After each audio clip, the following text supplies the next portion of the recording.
मिर्जापुर नाम के एक छोटे से गांव की है, जहां एक दिन बरसात का मौसम शुरू हो चुका था और बिजली की आवाज के साथ बहुत जोरदार बरसात। इसी गांव में राजू नाम का एक व्यक्ति अपनी पत्नी मीरा और छोटे बेटे बल्लू के साथ रहता था। राजू एक गरीब मजदूर था जो कभी किसी के खेत में काम करता तो कभी किसी के लिए मजदूरी करके अपने घर का पालन पोषण करता था। उसके पास तो गांव में खुद का मकान भी नहीं था। वह सेठ धनीराम के एक छोटे से खपैल वाले घर में अपने परिवार के साथ किराए पर रहता था, जहां बरसात में छत टपकती और गर्मियों में दीवारें तपती थी। जैसे तैसे दिहाड़ी मिलती तो घर का चूल्हा जलता, वरना कई बार उसे और उसके बच्चों को खाली पेट ही सोना पड़ता था। उस रात मौसम बेहद खराब था। मूसलाधार बारिश के साथ ठंडी हवाएं भी चल रही थी और बिजली की चमक से पूरा गांव कांप सा रहा था। अजी 2 दिन से लगातार बारिश हो रही है। ना धूप निकली ना कपड़े सूख पाए। घर में हर तरफ नमी ही नमी भर गई है और ऊपर से छत भी टपक रही है। अगर यूं ही बारिश चलती रही तो खाने को कुछ भी नहीं बचेगा। हाँ मीरा, तुम ठीक कह रही हो, लेकिन अब करे भी तो क्या? खेत भी पूरी तरह पानी में डूब गए हैं। अनाज की बोरियां भी गीली हो गई हैं। हमारे पास जो थोड़ा बहुत दाल चावल था वह भी खत्म हो चुका है और सारी लकड़ियां भी भीग गई हैं। इसीलिए चूल्हा भी नहीं जल पा रहा। और हाँ, क्या तुमने सुना? बिरजू काका कह रहे थे कि बारिश कम से कम 15 दिन और ऐसे ही चलेगी। अगर सच में ऐसा हुआ तो ना गांव के रास्ते खुलेंगे और ना ही बाहर से कुछ लाया जा सकेगा। ऐसा तो मत कहिए जी। अगर इसी तरह पानी गिरता रहा तो हम खाएंगे क्या? घर में अनाज का एक दाना भी नहीं बचा है। लकड़ियां भी भीगी पड़ी हैं। चूल्हा जल नहीं रहा और बच्चा भी सुबह से भूखा बैठा है।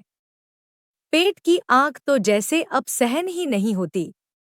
ना कोई उधार देने को तैयार है, ना कहीं काम ही मिल रहा। अब तो भगवान ही मालिक है। इसी तरह बारिश लगातार पड़ती रही और फिर जैसे तैसे 3 दिन बाद बारिश रुक जाती है। और बारिश के रुकते ही राजू तुरंत अपने घर से काम की तलाश में बाहर निकल पड़ता है। सेठ जी, आपके पास अगर कुछ काम हो तो बताइए, मैं कुछ भी करने के लिए तैयार हूँ। बस घर में बैठकर बच्चों की भूख नहीं देखी जाती है। अरे राजू, मैं तेरा दुख समझता हूँ, लेकिन जब से यह बरसात लगी है मैं तो खुद अपने मजदूरों को काम नहीं दे पा रहा हूँ। मेरे सारे खेत पानी में डूबे पड़े हैं। बारिश के चलते मेरा गोदाम का काम भी पूरी तरह बंद है, इसलिए अभी तो कोई काम नहीं है। सेठ जी, मैं कोई भी काम कर लूंगा। मैं हल भी जोत लूंगा और अगर आप कहें तो घर का काम भी कर दूंगा। जानवरों को चारा पानी भी दे दूंगा, मगर मुझे कुछ तो काम दीजिए। घर पर मेरा परिवार भूखा है। सेठ जी, अगर मुझसे कोई गलती हुई हो तो मुझे माफ कर दीजिए, लेकिन मुझे कोई काम दीजिए। नहीं राजू, ऐसा मत कह। तुझसे कोई गलती नहीं हुई है, पर मैं भी क्या करूं? मजबूर हूं। कुदरत का कहर हम सब पर ही बरस रहा है। लेकिन तू चिंता मत कर।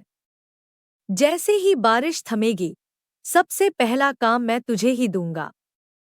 और सुन, एक काम कर, मेरे पास कुछ सूखी लकड़ियां और थोड़ा अनाज रखा है। जाते जाते अपने साथ लेते जा। सेठ से खाने का अनाज लेकर राजू जैसे ही अपने घर की ओर निकला ही था कि बरसात फिर से शुरू हो जाती है।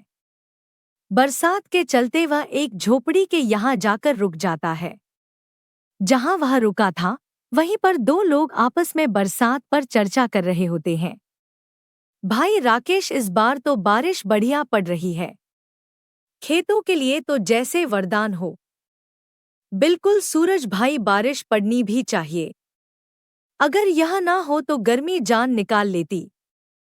पिछले साल तो जून जुलाई के महीनों में गर्मी ने लोगों का जीना मुश्किल कर दिया था। ना पानी था ना फसल हुई। कई गांवों में तो पीने तक को पानी नहीं बचा था। सही कह रहे हो राकेश। इस बार तो मौसम भी सही वक्त पर पलट गया है। ऐसे ही 10 दिन तक लगातार पानी बरस जाए तो चावल की फसल भी अच्छे से हो जाए। हाँ भाई, कम से कम 10 दिन तो ऐसे ही बरसे, वरना कहीं अचानक धूप निकल गई तो सारी मिट्टी फट जाएगी। मैंने कल ही मौसम की खबर देखी थी, जहां बता रहे थे कि कम से कम 10 से 15 दिन के लिए बारिश तो भर भर के होने वाली है। इसका मतलब अभी तो और बरसात होने वाली है। नहीं भाई, मौसम विभाग ने साफ कहा है कि अगले 10 से 15 दिन के बारिश होने वाली है। उन्होंने तो सलाह भी दी है, लोग जरूरी राशन वगैरह पहले ही घर पर रख लें। फिर चिंता किस बात की? मैं तो आज ही पूरे महीने का घर का राशन भर लूंगा, फिर आराम से बरसात के मजे लेंगे। गर्मागर्म खिचड़ी, पकड़ी और ऊपर से गरम चाय। बगल में खड़ा राजू यह सब बात सुनकर उनसे कहता है, अगर बारिश ऐसे ही पड़ती रही तब तो हमारा जीना दुश्वार हो जाएगा। हमारे घर पर तो इतने दिनों का अनाज भी नहीं है और आप लोग 10 दिन की बारिश बता रहे हो। तो खड़े क्या हो राजू भाई, जाओ और जाकर अपने घर का राशन भरा लो। राजू चुपचाप किनारे खड़ा होकर उनकी बातें सुनता है। उसके मन में चिंता थी। जहां कुछ लोगों के लिए यह बारिश वरदान बन रही थी, वहीं उसके जैसे गरीबों के लिए यह अभिशाप बन गई थी। फिर कुछ समय बाद जैसे ही बारिश थोड़ी सी कम होती है, वह अपने घर की ओर चल पड़ता है। अरे भाग्यवान, मैं अभी बाहर से सुनकर आ रहा हूं कि अगले 10 से 12 दिन तक लगातार बारिश होने वाली है। मेरी तो कुछ समझ नहीं आ रहा है कि मैं क्या करूं। कहां से घर का राशन भराऊं? क्या कह रहे हो जी? 10 से 12 दिन अगर ऐसे हुआ तो हम क्या करेंगे? हमारे घर पर तो इतने दिनों का अनाज नहीं है और ऐसी बारिश में आपको कहीं काम भी नहीं मिलेगा। आपको तो पता ही है कि घर की हालत कैसी है। कोने कोने से पानी टपक रहा है। अब तो बर्तन भी भरते जा रहे हैं। हाँ मीरा, मैं समझ रहा हूँ तुम्हारी परेशानी। मैं भी जानता हूँ कि इस टपकते छत के नीचे हम कब तक टिक पाएंगे। अगर ऐसी ही बारिश होती रही तो और ऐसी ही बारिश होती रही तो घर में कोई ना कोई बीमार भी पड़ सकता है। और हमें अभी सेठ धनीराम को घर का किराया भी देना है। पहले ही 3 महीनों का किराया देना बाकी है। अगर ऐसे ही हालात रहे तो हम कहाँ से किराया भरेंगे? वह तो इस बार पक्का नहीं सुनेंगे हमारी बात। पिछली बार तो किसी तरह मना लिया था। यही बात तो मुझे भी खाए जा रही है। एक तरफ यह बारिश है जो रुकने का नाम नहीं ले रही है और दूसरी तरफ जेब में फूटी कौड़ी नहीं है। मीरा, मुझे कुछ नहीं समझ रहा है। मैं क्या करूं? आप परेशान मत होइए। मैं जानती हूं कि आप बहुत कोशिश कर रहे हो, पर अब हम दोनों को मिलकर कुछ करना होगा, तभी कोई रास्ता निकल पाएगा। अभी वो दोनों आपस में बात कर ही रहे थे कि तभी बारिश और जोर जोर से होने लगी और इस बार तो बारिश के साथ साथ बिजली भी गिर रही थी। बारिश की बूंदें इतनी तेजी से गिर रही होती है जैसे बादल फट पड़े हो। बारिश के बूंदों के साथ गांव का पूरा वातावरण शीतल और ठंडक से भर जाता है। अब तो देखो जी, बारिश और तेज हो गई है और यह छत तो अब लग रहा है जवाब दे देगी और एक तरफ से यह बारिश परेशान कर रही है, दूसरी तरफ घर में खाने को अनाज नहीं है। हमें जल्द से जल्द कुछ ना कुछ तो करना ही होगा। हाँ मीरा, अब तो मुझे और डर लग रहा है। कहीं अगर ऐसी ही बरसात बढ़ती रही तो यह छत गिरकर नीचे ना आ जाए। हमें कुछ ना कुछ करना तो पड़ेगा। आप एक काम क्यों नहीं करते हो? एक बार जाकर मुखिया जी से मिल लीजिए, शायद वह कुछ मदद कर दे हमारी। मीरा, परंतु ऐसी बारिश में घर से बाहर निकलना जान जोखिम में डालना है। बारिश की वजह से रास्तों पर चारों तरफ कीचड़ ही कीचड़ है और मैं मुखिया जी से मिलकर क्या करूंगा? उनके पास मदद के लिए जाऊं तो कोई ना कोई नया बहाना बनाकर हमेशा गांव वालों की बातों को टाल देते हैं। हाँ, मैं आपकी बात समझ रही हूँ, पर इस समय हम लाचार हैं। हमें उनकी मदद लेनी ही पड़ेगी। तुम एक बार जाकर उनसे बात तो करके देखो, शायद वह कोई मदद कर दे। अगर अभी नहीं गए तो शायद हमें पछताना पड़ सकता है। इसलिए कह रही हूं, जाइए और उन्हें हम पर क्या बीत रही है सब कुछ साफ साफ बता दीजिए। फिर क्या था?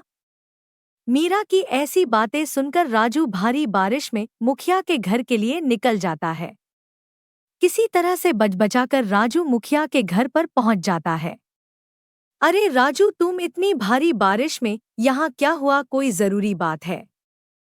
हाँ मुखिया जी, मैं आपके पास बहुत जरूरी काम से आया हूँ।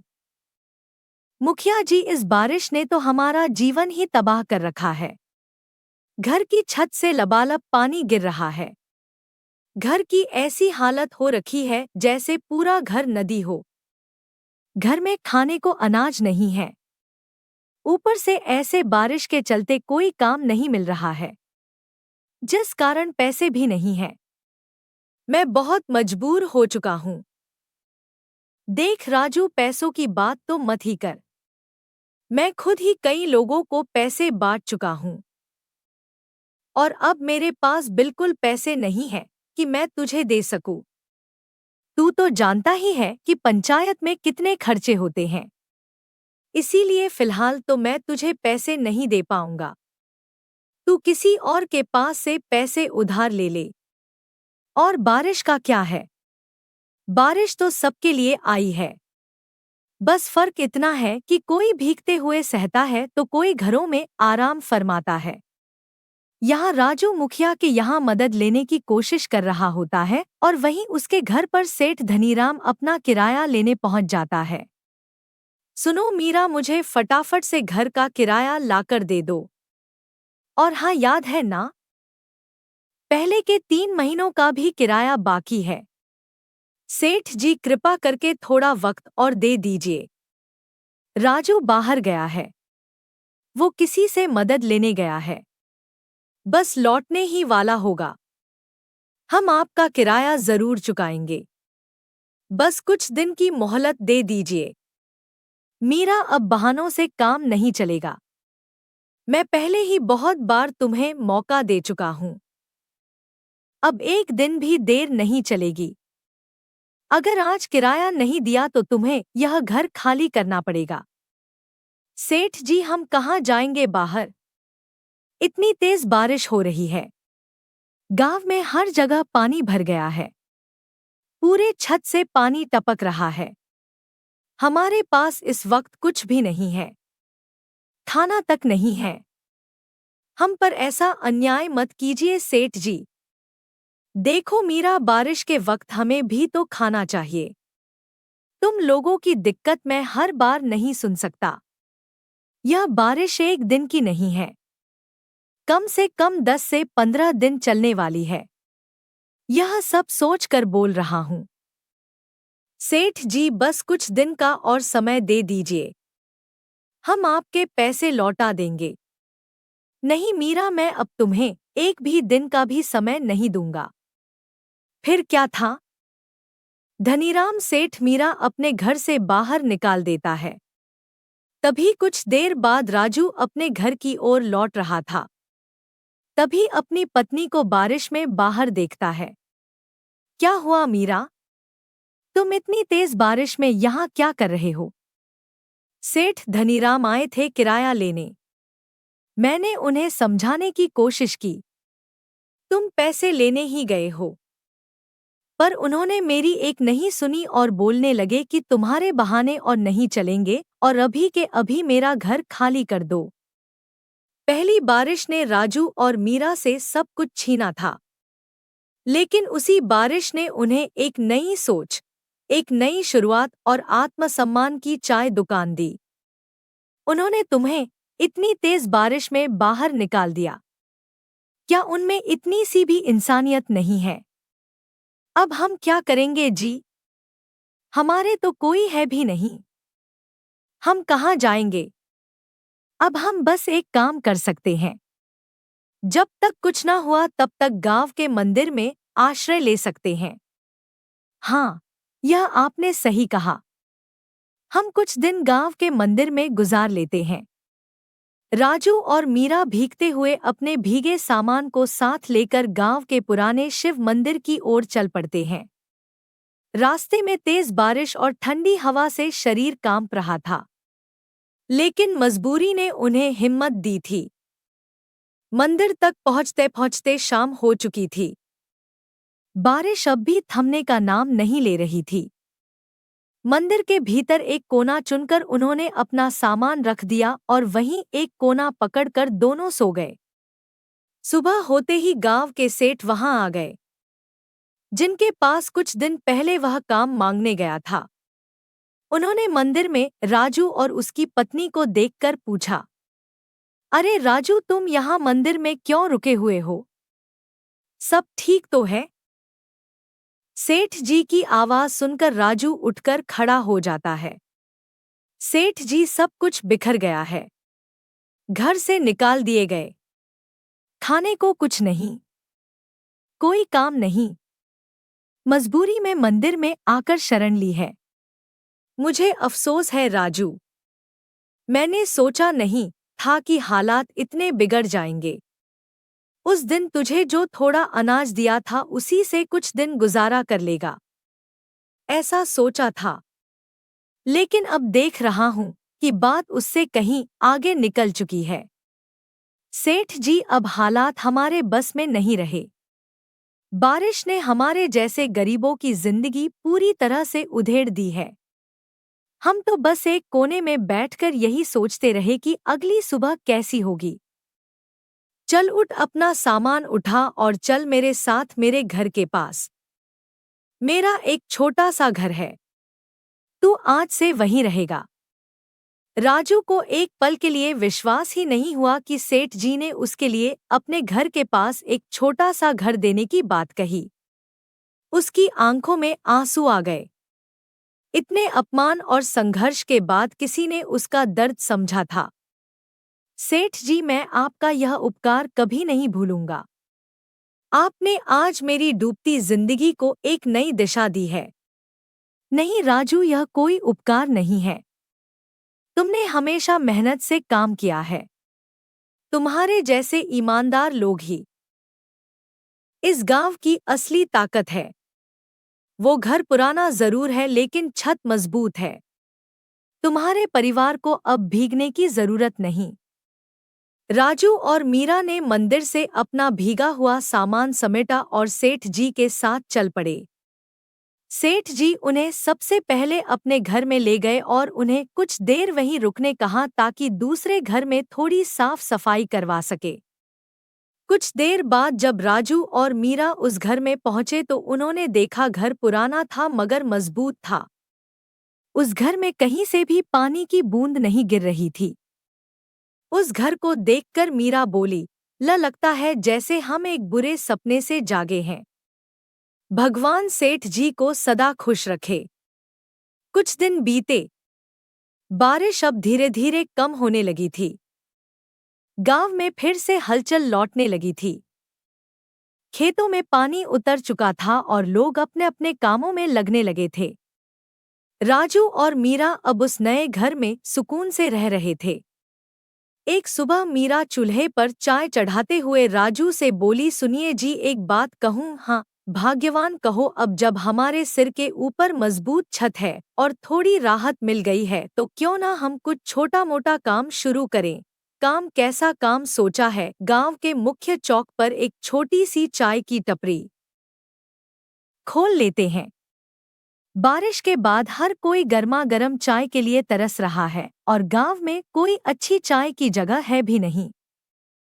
हाँ, बात तो तुम्हारी ठीक है। लेकिन इसके लिए कुछ पैसे चाहिए होंगे। हमारे पास तो कुछ भी नहीं बचा। सेठ जी से कहिए ना, उन्होंने हमारी इतनी मदद की है। एक बार उनसे थोड़े पैसे उधार मांगिए। आप कह दीजिए कि जैसे ही दुकान चलने लगेगी, धीरे धीरे चुका देंगे। वो जरूर मानेंगे। ठीक कह रही हो मीरा। एक बार कोशिश करने में क्या जाता है। अगर चाय की दुकान चल निकली तो हमें किसी के सामने हाथ नहीं फैलाना पड़ेगा। उसी दिन राजू दोपहर में सेठ जी के पास पहुंचा। संकोच के साथ उसने अपनी बात रखी। सेठ जी, एक बात कहनी थी। आपसे जो मदद मिली उसके लिए मैं हमेशा आपका आभारी रहूंगा। अब मैं कुछ काम शुरू करना चाहता हूं। एक छोटी सी चाय की टपरी। अगर आप थोड़े पैसे उधार दे दे तो मैं धीरे धीरे चुका दूंगा। राजू, यही तो मुझे सुनना था। मैं जानता था कि तुम किसी पर हमेशा निर्भर नहीं रहोगे। चाय की दुकान बहुत अच्छा विचार है। गांव में लोग सुबह शाम बैठते हैं, बात करते हैं। तुम्हारी दुकान चलेगी जरूर। अपनी जेब से कुछ नोट निकालते हुए, यह लो, यह 5,000 रुपए दुकान शुरू करने के लिए काफी होंगे और चिंता मत करना। उधार की बात नहीं, इसे निवेश मानो और जब दुकान चल निकले तब जैसे मन करे लौटा देना। आंखों में आंसू लिए, सेठ जी आपने तो आज फिर मुझे नया जीवन दे दिया। अगले ही दिन राजू ने गांव के चौक पर एक छोटी सी जगह देखी और वहां लकड़ी की एक साफ सुथरी चाय की टपरी लगाई। मीरा ने घर पर ही अदरक की चाय और गर्म पकोड़े बनाने शुरू कर दिए। दुकान का नाम उन्होंने रखा पहली बारिश की चाय। नाम सुनते ही गांव के लोग खींचे चले आए। सभी को वह कहानी याद थी जब राजू और मीरा बारिश में मंदिर में सोने को मजबूर हुए थे। अब वही लोग उनकी चाय की तारीफ करते नहीं थकते थे। अरे राजू, तेरी चाय तो वाकई कमाल की है, और मीरा भाभी के गर्म गर्म पकोड़े बस क्या कहने। धीरे धीरे उनकी दुकान चल निकली।